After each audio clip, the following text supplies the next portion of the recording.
Ayun. So, hello, Jam. Kamusta kayo, guys? So, andito na tayo sa ating episode 2, part 7 ng ating Project Sino content. So, ano nga bang gagawin natin? So, nakikita nyo, nasa marketplace tayo ni Project Sino. So, tuturuan ko kayo kung paano bumili or tumingin ng mga available na sino sa marketplace. So, hindi to financial advice, guys. So, depende pa rin sa inyo kung bibili kayo or kung mag invest kayo sa Project Sino. Still, may mga free NFTs si Project Sino na pwede mo makuha in Arena at yung mga starter NFTs ni Project Sino na pwede nyong gamitin at dun kayo mag-decide kung nag-enjoy ba kayo sa game or kung maging masaya ba kayo at nakita nyo na ang earning capability ni Project Sino. So, still, tuturuan ko pa din kayo. Dito financial advice na bumili kayo ng Sino na ganito, ganyan, or else. So, let's start. So, unang-una, syempre kailangan natin mag-sign in. So, may account na tayo, magsa-sign in lang tayo. So, wait lang, magsa-sign in lang tayo.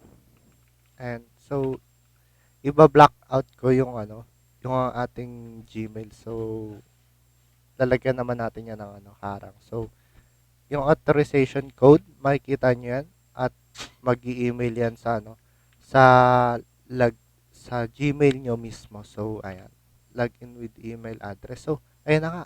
Nakita nyo na. So, nakita nyo na yung Mcoin. So, yung Mcoin dito, ito yung pambili, guys. So, tuturuan ko kayo sa ating next content kung ano nga ba yung conversion nila or kung magkano nga ba ang isang Mcoin. So, and makikita nyo dito yung mga Genesis. So, dito muna tayo sa Genesis. Ano-ano nga ba yung mga Genesis Sino? So, ayun, napakagandang design. So, ito, si, um, yung mga Sino na, na pwedeng nyong gamitin pangharap. So, siya si Guardian, then siya si Breaker, and si Psychic. So, may iba't ibang capabilities and skills and ulti sila. So, kayo na lang bahala mamili kung ano yung gusto nyo. So, Genesis means, so yung Genesis, ito yung special edition Sino with limited supply of issues and an enhanced ability to earn tokens. So, sila yung may mga,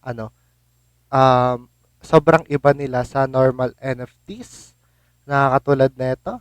And sila yung mga Genesis na may, na may ibang, ability at skills na pwede nyong gamitin sa arena. And ayan, sobrang ganda ng design. Para siyang naka-built-in skin.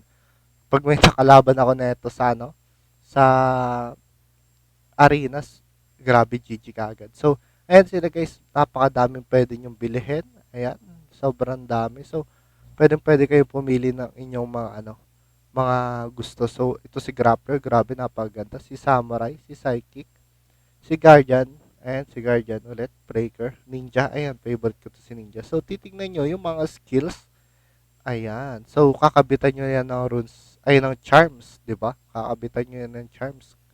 Kung ako sa inyo, para ma-maximize nyo kagad yung yung capability ng isang Sino, especially Genesis. So, next naman tayo. So, ito yung mga normal na Seno. So, ayan, has several thousand unique abilities through its 6 classes.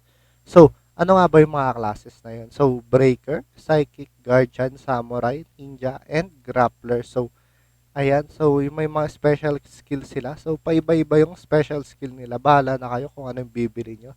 So, ayan. 150 M coin, 250 M coin. So, tingin-tingin lang kayo guys kung ano yung gusto nyo dito. Napakaganda na. Still, napakaganda nito guys ha. Pero still, not financial advice kung bibili kayo. So, mag-research pa din kayo about dito sa Seno. So, next naman natin is ito yung mga weapon and item.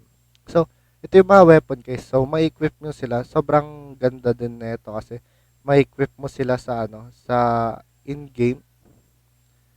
Kasi, ayun, kapag bumili ka na itong hammer ni Guardian, may equip mo yan. Sobrang ganda nito guys. Medyo maganda rin sa design to. Lalo na naka-skin ka or naka-genesis ka, then pwede nyo tong gamitin or So, may mga stats din to guys ha. So, check nyo na lang yung mga descriptions bago kayo bumili. So, still, hindi tayo financial advice dahil tinitingnan lang natin yung kanilang mga ano. So, ito nga yung charm na sinasabi ko kanina guys. So, yung mga charm na to, may kapalit to na percent stats sa mga sino. I think sa mga skills nila. And also sa mga speed, alam ko may mga ganun din yan. So, titignan nyo na lang, may mga legendary, rare. So, may mga classes. So, syempre, yung ano, legendary, mahal. Then, yung epic, medyo mura. And yung rare is mura talaga. So, ayun, bala na kayo or tumingin-tingin kayo dyan, guys. So, kailangan nyo muna talaga mag-browse and yung NFT art. So, ayun lang naman, guys, yung laman ni Seno Marketplace. So, kailangan nyo lang mag-top up ng Ucoin and buy na kaagad kayo. So, yun, napakadali lang bumili ng Seno sa sa kanilang marketplace. So, sobrang newbie friendly ng Sino. So, pwedeng-pwede kayong bumili anytime, anywhere. So, comment lang kayo dyan guys kung gusto nyo ng help. So, yun lang guys. GG's, Marty out.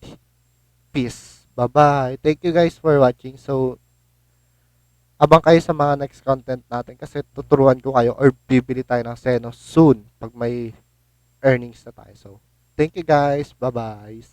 GG's.